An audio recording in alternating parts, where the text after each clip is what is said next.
Hello दोस्तों, नमस्कार। आप सभी का स्वागत है Shri Shyam classes YouTube channel पर। मैं आपके सामने धनराज दैया आज का टॉपिक लेकर आया हूं, कक्षा 12th का women health and disease chapter का निमोनिया टॉपिक। अगर चैनल पर नए हो तो चैनल को सब्सक्राइब लाइक करना मत भूलिए। अगर आप 12th कक्षा में पढ़ते हो तो आपके लिए ये चैप्टर वेरी वेरी इंपॉर्टेंट है। यहाँ से हर साल क्वेश्चन बनता है, निमोनिया में से हर कॉन्सेप्ट वाइज क्वेश्चन पूछे जाते हैं।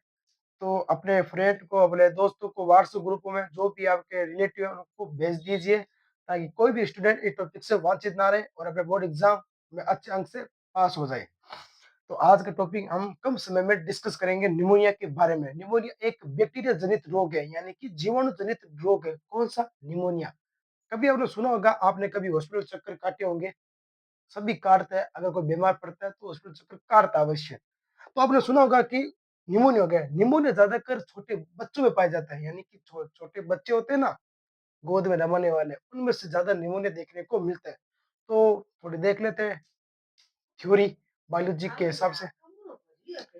तो निमोनिया बैक्टीरिया डिजीज है, यानी बैक्टीरिया का मतलब होता है जीवाणु, डिजीज का मतलब होता है रोग। और निमोनिया बात कर रहे हैं हम। पैथोजन की बात करें तो प्यारे लाडलो, इसका रोगजनक होता है स्ट्रेप्टोकोकस निमोनिया। पैथोजन आपको याद रखना होगा।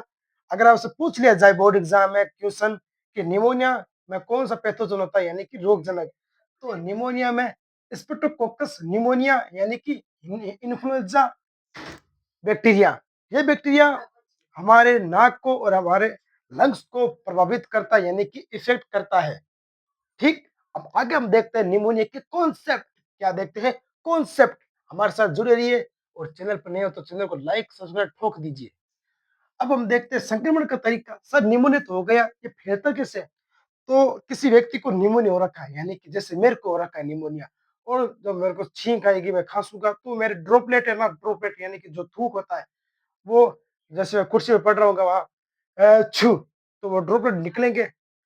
उस पर उस पर कोई स्वस्थ व्यक्ति हाथ लगाएगा, जैसे कोई मेरा दोस्त है वो हाथ लगेगा, तो उसको ही निमोनिया हो जाएगा, उसको ही निमोनिया हो जाएगा। ये संक्रमण का तरीका है। और दूसरा देख लेते हैं, संक्रमित व्यक्ति के गिलास या बर्तन इस्तेमाल करने से ही फैलता है। इसके संक्रमण तरीके क्या है? ठीक है। इस रोग में हमारे फुफ्फुस यानी कि लंग्स यानी कि फेफड़े, इस रोग में फुफ्फुस लंग्स के वायु कोष एल्वोलाई। एल्वोलाई क्या होता है सर, ये बता दो। एल्वोलाई, एल्वोलाई होता है बलगम। कभी कभी जुकाम आता है तो हम ऐसे करते हैं जैसे वो निकलता है ना मलवा, उसे कहते हैं बलगम, यानी कि एल्वोलाई। ठीक है, जैसे हमारी भाषा में कहते हैं थूक, जो भी है उसे कहते हैं एल्वोलाई। ये इस इन्फेक्शन से हो सकता है। जैसे मेरे को निमोनिया हो रखा है, मैंने थूका वहां पे, और वहां पे आपका पैर जो भी लगा, तो आपको निमोनिया हो सकता है। ठीक। अब हम आगे चलते हैं। इन्फेक्शन के फलस्वरूप, यानी कि संक्रमण के फलस्वरूप वायु कोष, यानी कि जो एल्वोलाई होता है हमारे फेफड़े, फेफड़े में जो वायु कोष होता है ना, उनमें एल्वोलाई भर जाता है। एल्वोलाई भर जाता है हमारे लंग्स में। जैसे लंग्स होते हैं ना हमारे, उसमें एल्वोलाई भर जाता है। हमें सांस लेने में तकलीफ भी होती है फेफड़ों में। अगर हमारे वायु कोष में एल्वोलाई भर चुका है तो हमारे सांस लेने में, यानी ऑक्सीजन हमें बहुत ही ज्यादा कम मिलेगी हमारे लंग्स को। इसके कारण से हमारे हाथ और पैर के नाखून नीले पड़ जाते हैं, यानी कि धूसर पड़ जाते हैं। ये इंपॉर्टेंट फैक्ट है एनसीईआरटी का, प्यारे लाड लो। हमारा नाखून और होठ दूसरे पड़ जाते हैं, यानी कि पीले पड़ जाते हैं। और आप तो कहोगे सर पीले तो पीलियम पड़ता है, इसमें पड़ता है क्योंकि ऑक्सीजन की आपूर्ति नहीं हो पाएगी हमारे लंग्स को। लंग्स को आपूर्ति न होने के कारण हमारे हाथ और पैर के नाखून, यानी कि नेल्स, दूसरे पड़ जाएंगे, यानी पीले पड़ जाएंगे। आगे देखते हैं, सिम्टम की बात करते हैं, यानी कि लक्षण की बात करते हैं। सर लक्षण क्या होता है, हमें कैसा पता चलेगा कि हमारा निमोनिया हो गया? वो आपने गाना सुना है, सर्दी खांसी या निमोनिया हुआ, तो इसके लक्षण यानी कि सिम्टम भी आपको आपका भाई बताएगा। तो इतना आप नोट कर लीजिए।